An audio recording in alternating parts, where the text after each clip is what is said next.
Bonjour, Bonjour tout le monde. bienvenue à toutes les nouvelles personnes qui nous rejoignent ici. Un petit rappel justement de notre intention dans ces partages ici à chaque 2 semaines. C'est vraiment de partager ce qu'on vit individuellement et aussi en tant que couple qui chemine autant que possible dans la conscience, dans l'ouverture, dans la transparence, reconnaître ce qui nous appartient et vraiment grandir, évoluer ensemble et partager ça avec vous et grandir aussi avec vous. Et donc, le format qu'on suit, c'est plus ou moins un partage de ce qui est vivant, chacun. Et vraiment dans l'écoute. Quand il y en a un qui partage, l'autre écoute. Et ensuite, on ouvre la discussion et vraiment d'amener les éléments d'apprentissage, de sagesse, de ce qu'on traverse pour amener de la valeur dans nos vies, dans la transparence et dans la vôtre. Donc, merci d'être là. Merci. Ouais, c'est ça. Vas-y. Yes. Vas-y. All right. C'est ça, comme dit Patrick, c'est vraiment un processus où on vient déposer ce qui est vivant pour nous dans l'instant. On ne s'en parle pas d'avance, mais voilà. Alors, ouais, je suis juste un petit peu remuée parce qu'il y a beaucoup d'éléments qui se jouent aujourd'hui, notamment par rapport à un événement qu'on organise, Fire Dance, qui est un peu en mouvement, donc ça bouge aussi à l'intérieur de moi. Mais oui, donc en lien à notre relation, si je fais un petit peu la rétrospective de qu'est-ce qui a été présent donc dans les 2 dernières semaines, depuis le dernier partage, et de qu'est-ce qui est là. Mais qu'est-ce qui est là présentement, il n'y a pas grand-chose en tant que tel, parce que je sens que là, dans les derniers 2-3 jours, il y a quelque chose qui est vraiment arrivé dans une forme de résolution, de pacification et d'intégration pour moi. Fait que ce que je vais vous partager, c'est davantage les processus qui ont eu lieu précédemment. Et après le dernier partage qu'on a fait, en fait, j'étais déjà un peu dans ces énergies, mais ça s'est vraiment poursuivi. Il y a eu un gros processus de remise en question de notre relation. En fait, je ne sais pas pour vous là, mais la dernière pleine lune qui a eu lieu le week-end dernier a vraiment été super intense. En fait, même depuis la nouvelle lune, j'ai envie de dire, je suis vraiment rentrée dans un processus de guérison avec plein d'éléments qui sont remontés à la surface. Et la pleine lune a amené en apogée beaucoup d'éléments intérieurs, de blessures, d'émotions et puis de questions en lien avec tout ça, de ok, qu'est-ce que je souhaite choisir, puis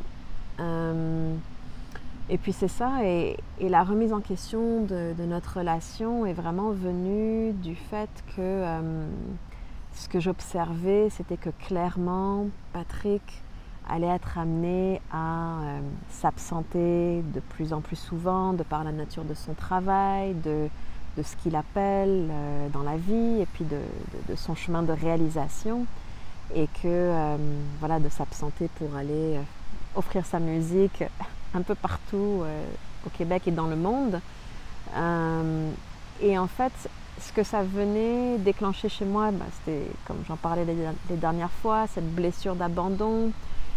Puis même en fait, plus précisément, j'ai vraiment mis le doigt là-dessus plus récemment, que c'est comme la blessure de la séparation. Que c'est le moment de la séparation qui vient déchirer quelque chose en moi, heurter quelque chose en moi, parce que fondamentalement, j'adore être dans ma solitude, j'aime être seule aussi. Donc une fois que Patrick est parti et que j'ai processé la séparation, ensuite je suis OK. Mais bon, il y avait cette blessure de la séparation, et puis aussi fondamentalement quelque chose de mon histoire qui semble se rejouer encore, qui est de l'ordre de l'absence du masculin. Je viens d'un schéma avec un père absent, physiquement, mais aussi émotionnellement, psychologiquement, enfin, un père absent à plein de niveaux.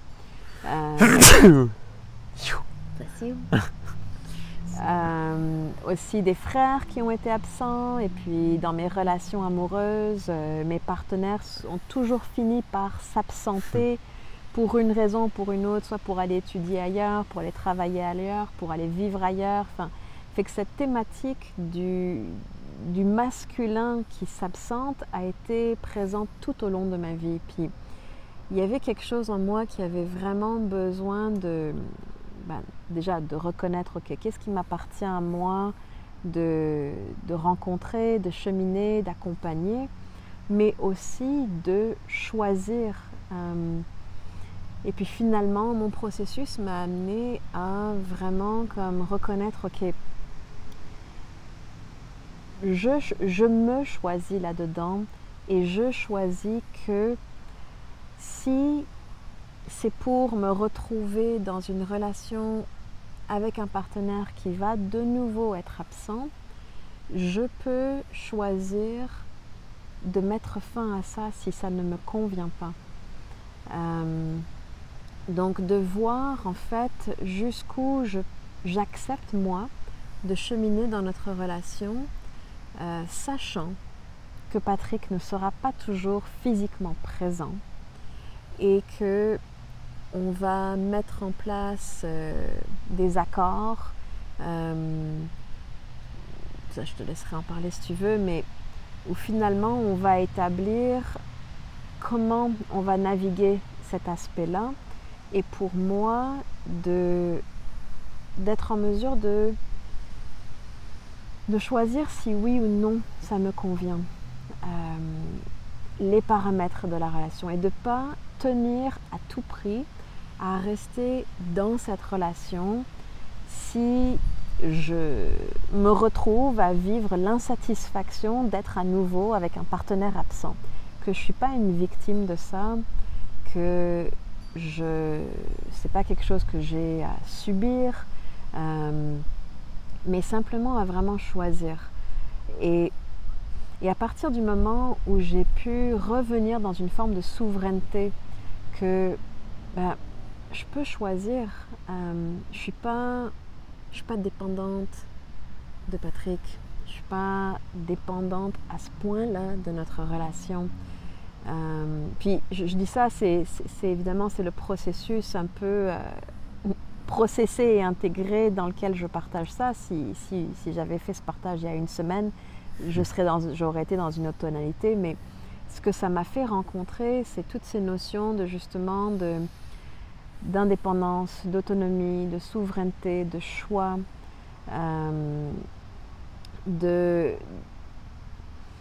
d'une certaine façon de revenir dans quel est le chemin de vie que je souhaite vivre,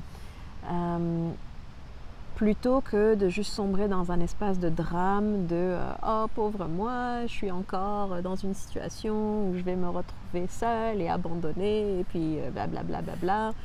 Et comment dans ces moments-là, quand on vit ces histoires, ces expériences, ça nous paraît tellement solide, tellement fort, et puis on peut d'une certaine façon se faire happer par ce drame et juste se vivre à partir de ces espaces très dramatiques, très blessés, très réactifs.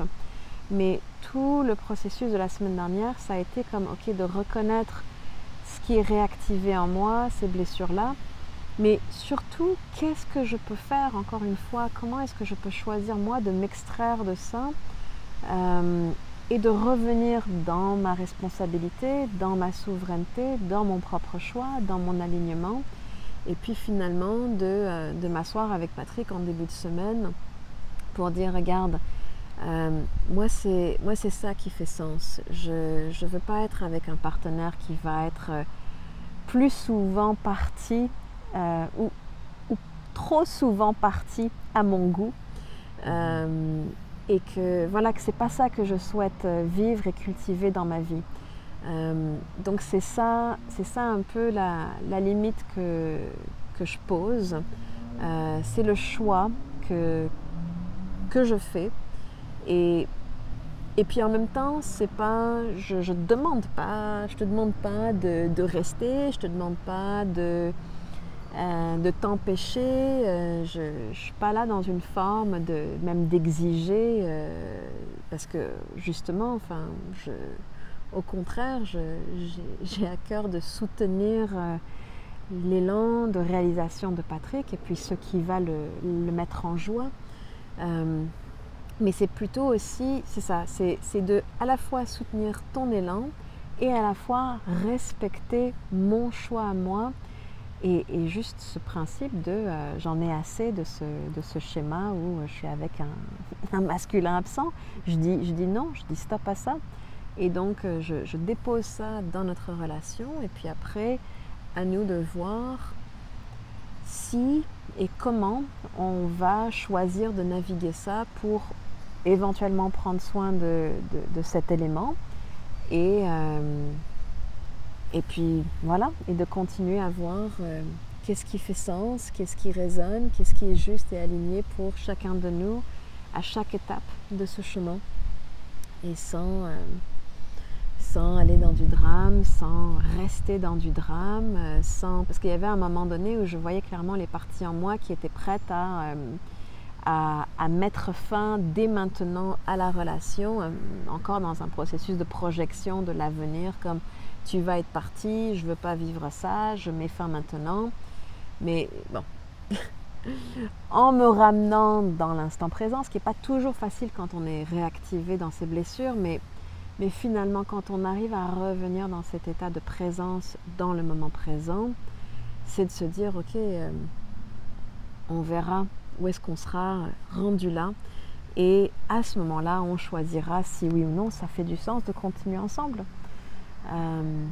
Et puis en attendant, on continue de rencontrer ces espaces de contraction, de limitation, de blessure et puis pour soi-même de choisir d'évoluer, de transcender ces espaces-là pour vraiment être en mesure d'incarner des dynamiques relationnelles beaucoup plus saines qui de toute façon continueront à se jouer à l'intérieur et autour de moi tant que j'aurai pas transmuté et transcendé ça à l'intérieur. Donc voilà un peu le processus pour moi des 2 dernières semaines. Merci. Donc ce qui monte présentement, c'est justement ce questionnement que Gaïa a vécu. Et se remise en question par rapport à notre relation, c'est vraiment pas par manque d'amour, c'est vraiment un amour qui est vraiment fort et présent, puis un soutien, puis une bienveillance pour l'autre, mais tout simplement une question de compatibilité par rapport à ce qu'on souhaite vivre. Puis moi je l'ai beaucoup vécu cet été par rapport à Gaïa et de me demander est-ce que puis ça remonte aussi encore par bout. Ces 2 dernières semaines aussi, ces derniers jours aussi. En tout cas, juste cette notion de est-ce que je trouve que c'est compatible d'être avec une partenaire qui a des connexions très fortes, profondes, de l'amour avec d'autres hommes, avec qui ça fait beaucoup rêver mes blessures de trahison du passé et des parties de moi qui veulent tellement pas revivre ça, qui sont aussi prêtes à couper ça court pour dire non. Je sais qu'il y a rien qui s'est passé encore dans le physique, mais il y a quelque chose qui veut tellement pas aller proche de ce que j'ai vécu dans le passé que je suis prêt à tout laisser, mais que je remarque qu'en même temps de le vivre, grâce au chemin que j'ai fait, j'ai eu la capacité de voir que c'est des parties qui sont blessées, qui sont en train d'agir ça. Même si des fois, j'arrive pas à m'en sortir, mais je peux quand même le voir. Je dis, OK, c'est ça qui se passe. C'est pas vraiment clair par rapport à c'est quoi ma position si j'étais complètement guéri de ça. Et donc, je suis encore en train de naviguer ça. Et c'est pas par manque d'amour c'est des remises en question, mais c'est simplement une question de si c'est un style de vie, style de relation qu'on souhaite vivre et continuer. Puis par rapport à ce que Gaïa traversait, moi, tout ce que j'essayais de ramener, c'est un rappel de revenir à l'instant présent, de se dire oui, c'est possible que ma musique et ma carrière m'amènent à vivre des choses qui me fassent sortir de la maison plus souvent que ça l'a été. C'est fort possible. Et en même temps, comme on l'a vécu les 2 dernières années, on ne sait tellement pas ce qui va venir. Et donc de continuer à revenir à l'instant présent et de se dire, OK, qu'est-ce qui se passe vraiment? C'est quoi la relation qu'on a vraiment? Est-ce que, justement, cette reprise, quand Gaïa disait souvent la relation avec un homme qui est absent, c'est à quel niveau cette absence? De préciser, justement, pour aller de plus en plus dans ce qui est tangible, dans ce qui est vrai, dans la situation actuelle et non seulement une idée qui fait peur de l'absence, le gros A, parti, plus là.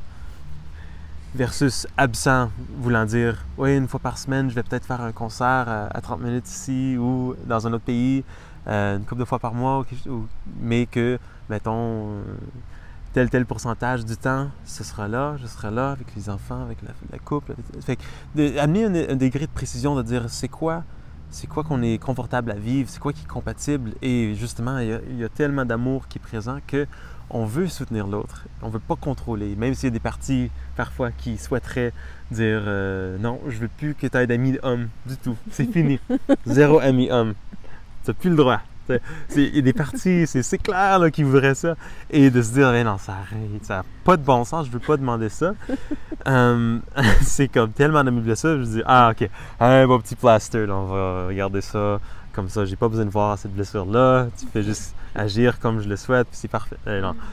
C'est pas comme ça qu'on souhaite vivre, c'est pas du tout ça, une relation consciente et évolutive qui nous fait rencontrer nos blessures et les guérir. Donc, c'est justement, je reviens souvent à soit on change notre environnement ou on change notre perspective à l'environnement. Et donc, la relation à l'environnement. Puis, moi, c'est vraiment ça mon choix, surtout quand je remarque que c'est des blessures qui se font réactiver, c'est de dire, OK, cet environnement-là, c'est pas nécessairement l'environnement qui est le problème, c'est ma relation à cet environnement-ci qui me crée de l'inconfort, que je considère un problème. C'est l'inconfort qui est quelque chose que je souhaiterais minimiser dans ma vie, mais de l'accueillir pareil quand c'est là. Fait que de me dire, OK, c'est quoi, comment je peux changer ma relation à cette situation versus comment est-ce que je change l'environnement. Et donc, je me sens pas rendu à un point où, puis je pense que c'est pareil pour nous deux, je me sens pas à un point où je suis vraiment rendu là où je dis non, il faut que je change mon environnement, il faut shifter notre relation, la forme ou quoi que ce soit. C'est plutôt, OK, il y a beaucoup de choses qui nous font remarquer soit des blessures en nous ou soit tout simplement prendre davantage conscience de ce qu'on souhaite vivre tous les deux. Le style de vie, puis c'est là où on amène, on avait déjà parlé de ça là, au-dessus d'un an, mais cette notion de limite par rapport à le nombre d'engagements que je pourrais prendre. Parce que dans mon travail de musicien, puis n'importe quel musicien ou artiste qui a été vraiment dans le freelance, des fois, des années, une année, ça pourrait dire 8 mois de tournée, et une autre année, ça pourrait dire une semaine de tournée. Donc, il y a tellement de variations à ça que c'est souvent tentant de dire oui à tout, parce qu'on ne sait jamais ça va être quand la prochaine opportunité. Mais justement, pour maintenir et pour préserver et honorer les besoins de la relation, de Gaïa, de moi et aussi du nous, comme une troisième entité, faut considérer que peut-être que 8 mois de tournée dans un an, ce ne serait pas vraiment aidant ou ce ne serait pas sain pour une relation qu'on souhaite vivre tous les deux. Donc, de mettre des limites par rapport à ce sera quoi. Puis on n'est pas arrivé dans les détails techniques de ce que ça veut dire, nombre de jours, nombre de semaines. Est-ce qu'on se dit ça doit être minimum ou maximum, je sais pas, 30 jours par année où on n'est pas ensemble.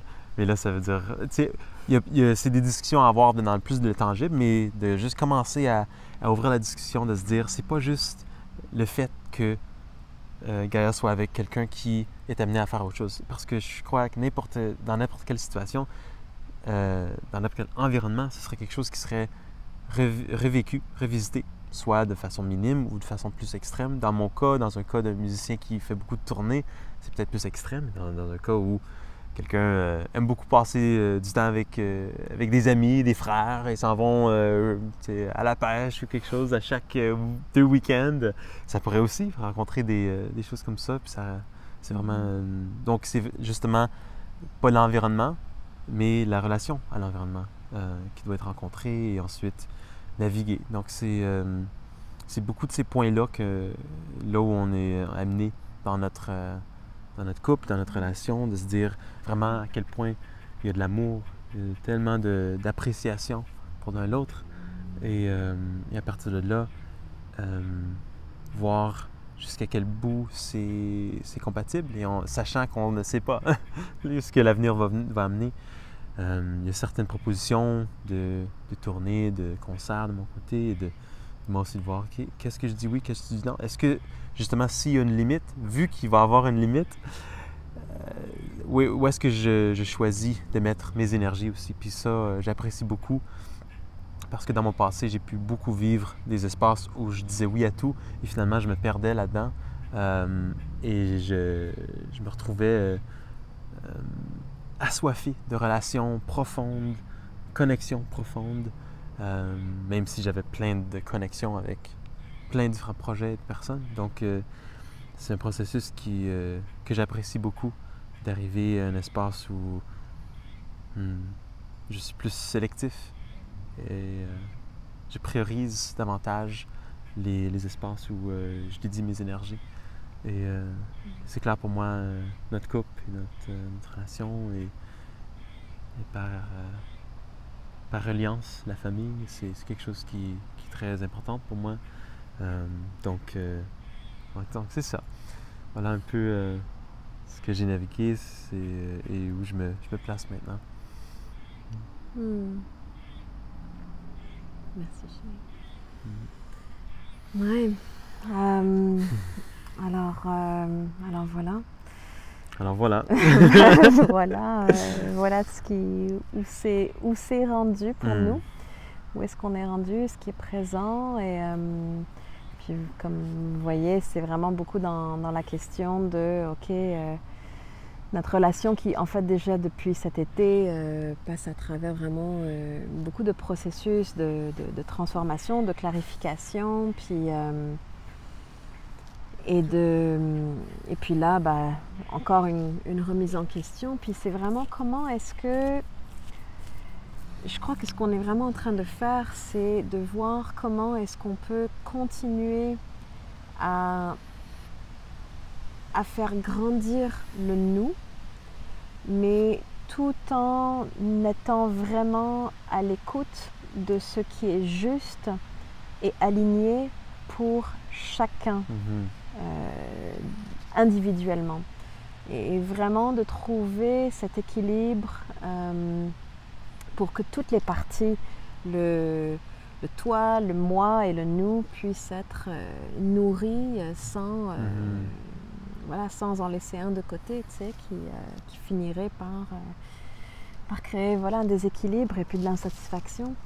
Et puis comment l'essor de l'un ou les choix de l'autre peuvent déclencher des blessures et des insécurités, et puis comment on peut continuer à soutenir ça et puis à grandir à travers, tous ces mouvements-là. Et quelque chose que... Il y a le soleil qui miaule. Puis quelque chose qu'on a remarqué beaucoup aussi, c'est l'importance d'avoir un projet commun. Parce que de plus en plus, je me faisais demander de faire des projets qui n'incluaient pas Gaïa et vice-versa. Gaïa commençait de plus en plus à nourrir, à considérer, à vraiment vibrer avec des projets qui ne m'incluaient pas aussi. Fait que je pense que ce qui est vraiment important pour nourrir le nous, comme la troisième entité, c'est d'avoir quelque chose qui nous relie dans une création. Parce que tous les deux, on apprécie beaucoup créer, offrir. Et donc, si dans le nous, il n'y a pas cet élément-là, un peu comme ici, c'est une création, c'est une offrande.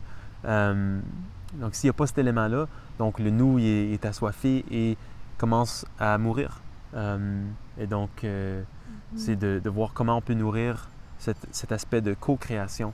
Parce que en moi et en Gaïa aussi, on a tous les deux vécu des espaces où on se disait on n'est pas choisi, tu fais telle chose avec telle personne, puis t'aimes tellement ça, puis on fait plus rien. L'idée, l'impression, c'est qu'on fait plus rien ensemble de façon de création. Donc, je crois que c'est vraiment un élément qui est important à considérer puis à maintenir dans l'espace, de nourrir le nous par la création, la co-création, l'offrande ensemble. Soit par la musique, les partages, les cérémonies, les offrandes de toutes sortes. Oui, voilà. Je pense que... On est rendu à notre quota de 25 minutes-ish, là. Voilà. On essaie de garder ça pas trop longtemps, parce qu'on sait que le temps est précieux. Merci pour votre écoute, votre présence. Ouais. Puis, oui, toi aussi, c'est ça. Le soleil ça. aussi est là. Et si jamais il y a quoi que ce soit que vous souhaitez partager, vous, de votre côté, n'hésitez pas. Puis, il y a aussi quelque chose... justement, je posais la question à Patrick tantôt. Je disais, jusqu'à quand est-ce qu'on fait ces partages-là? Dernièrement, j'ai été passer du temps avec des amis, puis je parlais de ce qu'on fait ici. Puis, en tout cas, ça éveille à chaque fois un peu cette admiration, du courage de venir partager aussi ouvertement et intimement notre vécu. Puis c'est ça, il y a souvent un questionnement de OK, jusqu'à quand on fait ça, tu sais? Est-ce que ça sert? Parce que pour moi, c'est toujours... la base fondamentale, c'est que ce que je ou on offre, que ça serve, que ce soit vraiment au service. Et fait que voilà, tant et aussi longtemps qu'on voit à travers vos partages, vos commentaires, que c'est au service, que ça résonne, que ça parle, on continuera. Et puis quand on observera que ça semble moins servir, eh bien tout simplement on prendra ça comme une indication que c'est le temps pour nous d'arrêter l'offrande sous cette forme-là et puis de passer à autre chose. Fait que merci de continuer à nous témoigner si c'est le cas, que ça vous sert. C'est un peu ça qui nous donne le cue de continuer ou pas. Ou de changer. Ouais. Changer la forme d'offrande aussi. Donc, merci beaucoup. Puis voilà, à la prochaine, à dans 2 semaines. Merci. Beaucoup d'amour.